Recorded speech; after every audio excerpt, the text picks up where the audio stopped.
あ、いいかな。あ、まずね、りょうくん。よし、じゃありょうくんですよ。はい。まあ、いいかな、読めるかな。よし。敵。ちょっと待って、3。はい。敵を愛し、自分を迫害する者のために祈りなさい。難しい。本当。難しくない。難しくない。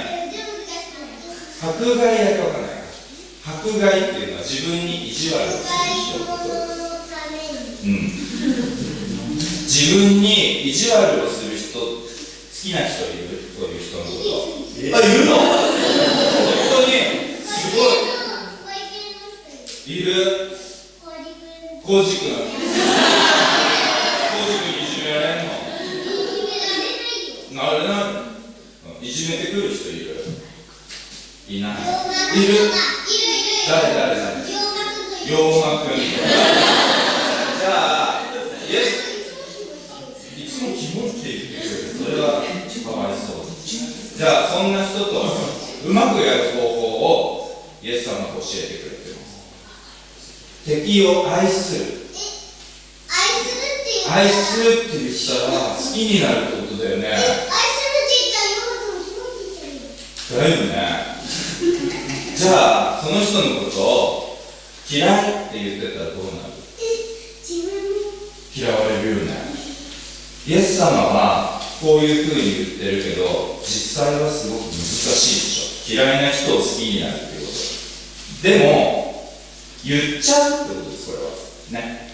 嫌いな人にも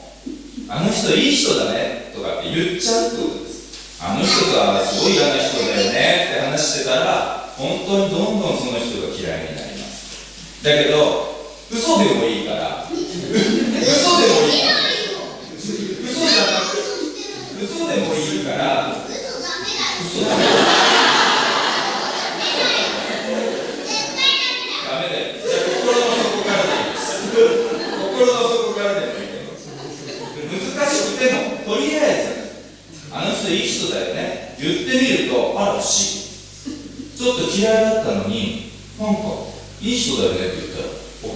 しかしたら本当にいい人なのかもしれないなっていうふうにお気持ちが変わってきます。これは不思議なことです。優しくなるとすると、ほらって意地悪してた人があの人いい人だよねとか、あなたのこと好きよって言ってたら、だんだん人って好かれると嬉しいから、だんだん優しくなっていきます。大好きよって言ってくれるの恋の季節ですね。みんなも嫌な人がいたら嫌な人だって言ってもちっとも良くなりません、関係はね。だけど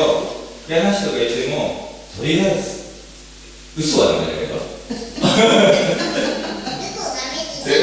先生さ、そんななんか心の底からあの人好きだなって思えないくても言っちゃうんだよね。とりあえず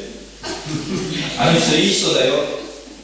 あの人すごい好きなんですよって言ってるうちに本当に好きになってきちゃうんですよ。そうやって人間は神様に作られてるね。お互いみんな違うから、みんな違うし、顔見てこれ、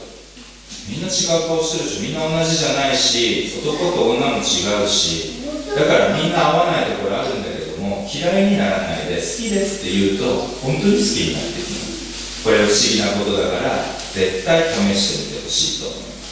はい、それでは、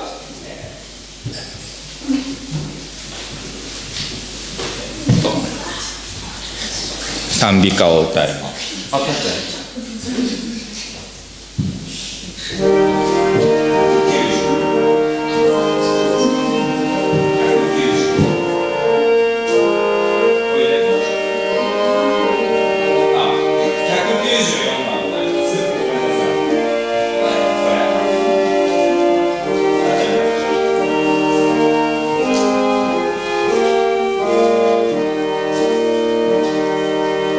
神様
先週は、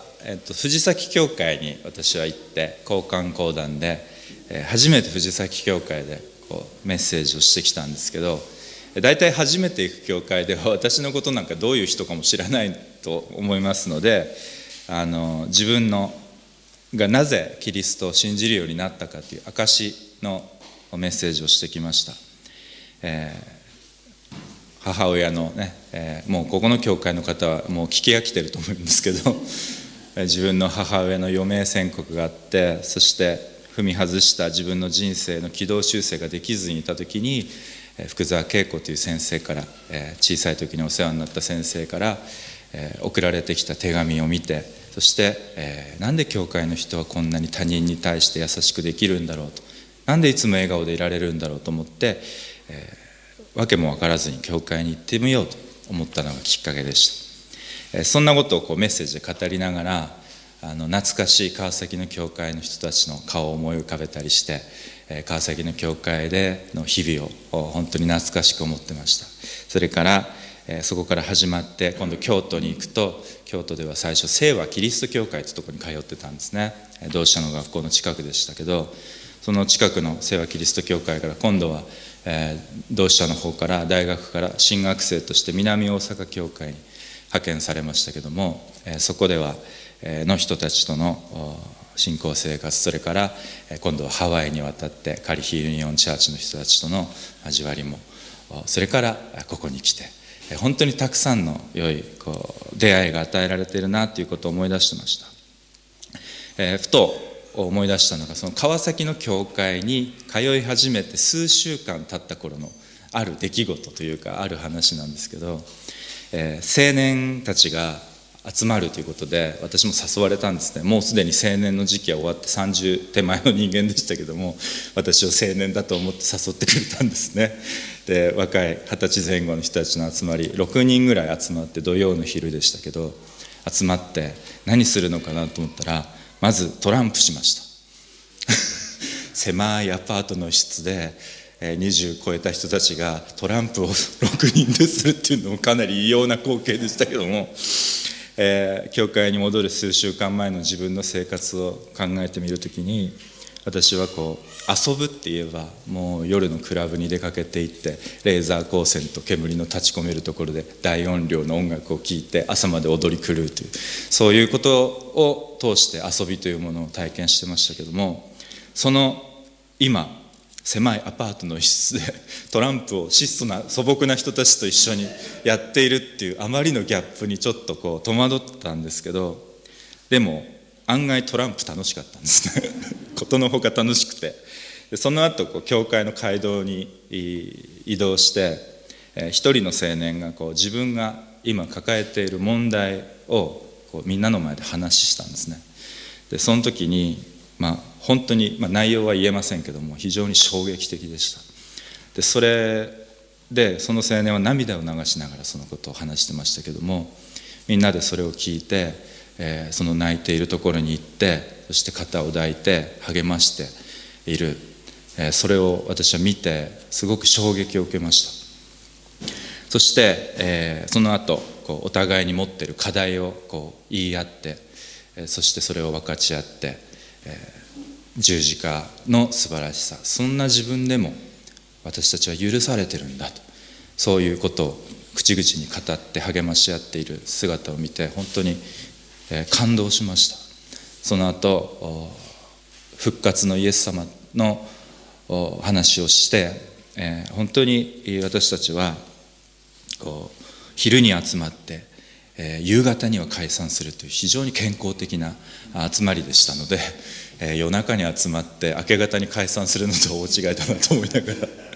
ら、なんかすごい清々しい気分で夕方頃に家に帰ったのを覚えてるんですけど、私はいつも自分の人生で遊ぶとか楽しいことっていうのは遊びから、そういうレクリエーションから得るものだと思ってました。で、相手の生活の深いところにあるところをお互いに持ち寄ってその話をして、そしてそれでも許されているということを話し合ったり、自分が抱えている問題、解決が困難と思われるようなところも出して、でも復活キリストは死にも勝利されたんだから、こんなちんぽけな問題解決できないはずがないということをお互いに励まし合っていく、その集まり、私はそれが大好きになりました。遊びが主体じゃないですね。その交わりが主体で、トランプは味付けなんですねだから何でもいいんですね。集まる理由はトランプで集まってるわけじゃないんです。トランプはただなんか30分ぐらい打ち解けるためだけの手段に過ぎなくて、その後が実際その集まりの素晴らしいところでした。その日まで、その集会に出る時まで、教会に戻るまで、私は自分が自分じゃない自分になろうと必死だったんですね。他の人のようになるために毎日一生懸命でした。どうすればいいのか分かんないんですね。街に繰り出して、そして店を回って店員さんと仲良くなって、何が新しいことなのか、どういうことが流行ってんのか、そんなことばっかり考えてて、そして、情報を手に入れるや否や最先端と思われるような場所に疲れていても足を運ぶ、そんなことをしながら、やがてドラッグにも手を出しますけど、それも他の人と違う自分らしさを何とか発見したいので、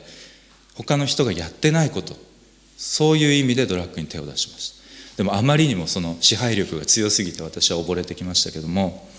不思議なことに母をはじめとして多くの人が祈ってくださったことが結実して、私は教会に行ってイエス・キリストの十字架の前に全部自分の問題をさらけ出して、そして本当に許されているっていう実感を得て、復活のイエス様を信じることができました。今まで隠し通してきたものが全部あらわになっていくことが、私は言いたくなかったんですね。人にバレたくない。本当の自分の弱さを隠して強さだけで塗り固めてきたんですけども、でも初めてその自分の弱さを教会の中で兄弟姉妹に打ち明けた時のあの感動、あの喜びは今でも変わりません。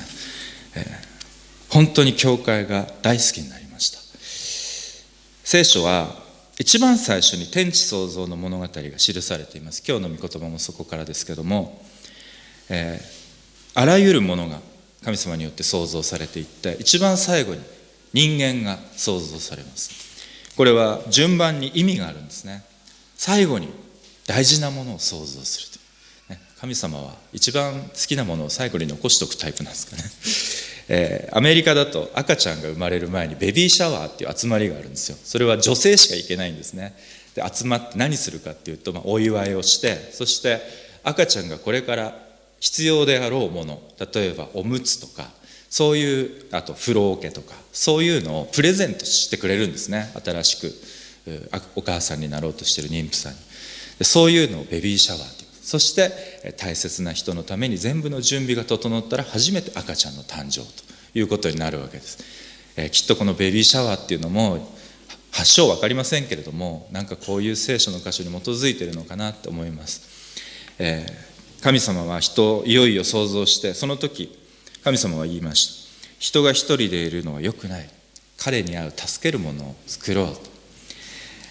でその後に人は動物の中に自分を助けてくれるものがいないかどうかを探すんですね。だけど助けるものを見つけることはできなかったということで、今ではね、家族同然ペットはそういう扱いになって、アニマルセラピーという言葉もあって、動物と一緒に暮らすことは非常に心地よいということが分かってきてますけども、そういうことではないんですね。これは、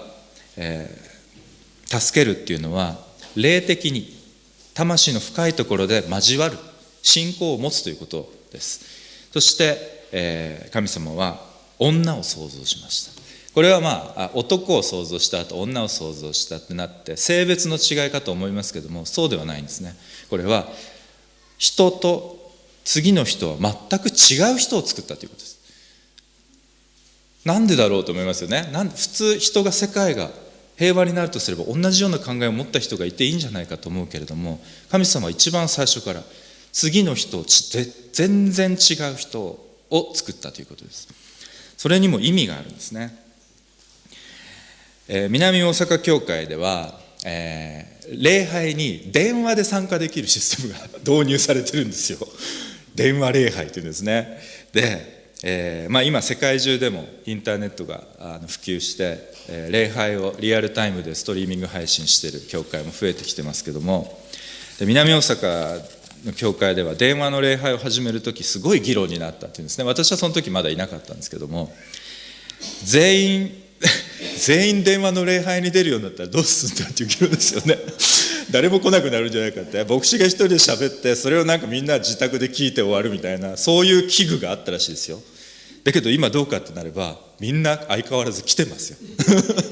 それは笑い話というですけれども、これが現在の教会が抱えている問題の一つでもあると思いますね。礼拝は大切です。でも式ですね。礼拝というのは式です。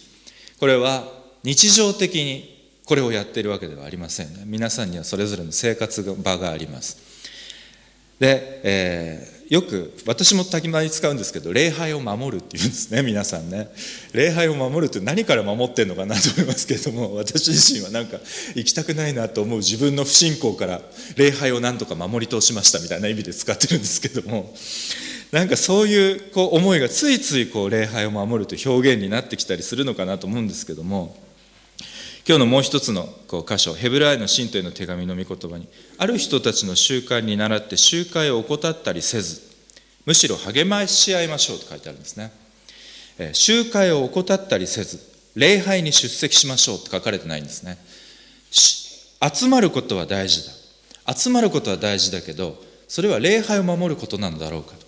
そうではないんだと。一番教会に大事なのは、共に霊的に交わるということ、これが何よりも大事だということです。教会の中で日曜日に行われる礼拝ですけれども、家で、職場で、友人と、カフェで、それももしそこで同じように先ほど話した青年たちの集会のように交わっていくならば、その場所が神の国になります。ですからそこが礼拝の場になります。ここだけが礼拝をする場所ではないんですね。で、ある人たちの習慣ということが出てきましたけども、ある人たちの習慣に倣って集会を怠るというのはどういうことかというと、イエス様は神の国と神の義を第一にしなさい。そうすればそれに加えて全てのものが与えられると約束してくださいました。でも私たちは恐れがあります。自分の人生全部捧げられません。いつも自分の人生を第一に、自分のやり方を第一にして歩みます。そしてたまに神様に来ていただければそれでいいと思っています。でも本当に神様と出会って神様が本当に生きて働いていることを見たいと願うなら、私たちはこの習慣を捨てていくことも必要かもしれません。この教会の兄弟で日曜日には仕事でほとんど礼拝に来ることができない人がいます。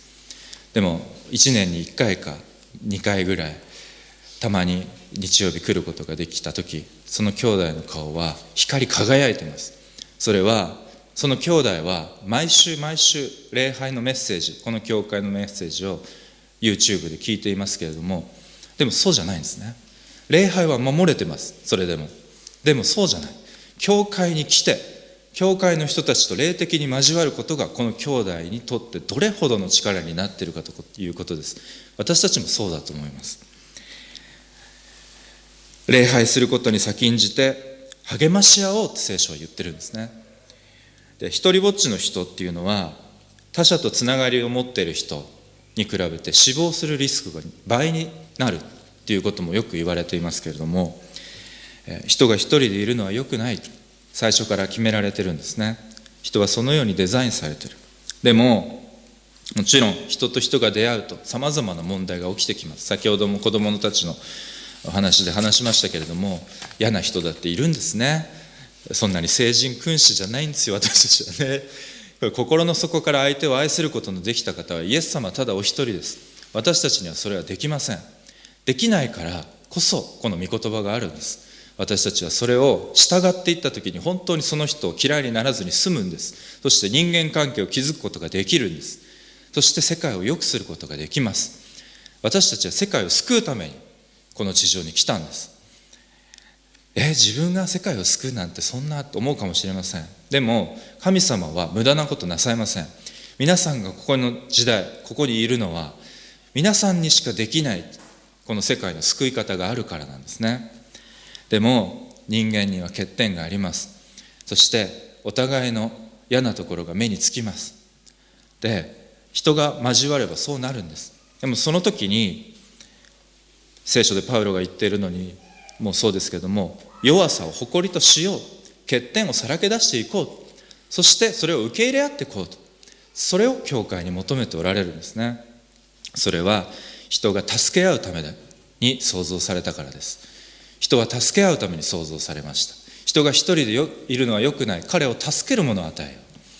そして人は助け合うために創造された。もし人に欠点や弱さや嫌なところ、嫌いなところがなければ、私たちは助け合う必要はありません。一人でいいんです。でも人に賭けが与えられている、弱さが与えられている、欠点が与えられているっていうのは、それを誰かがカバーすることができるようにデザインされているんですね。ですから私たちは欠点を嘆く必要なんか全くないんです。それは私たちが、神様が誰かその欠点を互いに補い合うことができる人をどこかで想像して出会うように設計されています。そのために私たちは日々たくさんの出会いを重ねています。それを一つ一つ大事にしていくことで、私たちは自分の人生だけじゃなく人の人生にも関与することができるようになります。受けるよりも与える方が幸いですとイエス様はおっしゃいました。私たちは受け続けるために創造されたわけじゃない。もし人が受けることだけにでいいとすれば、どうですか皆さん。与え続けるだけの人は疲弊してきます。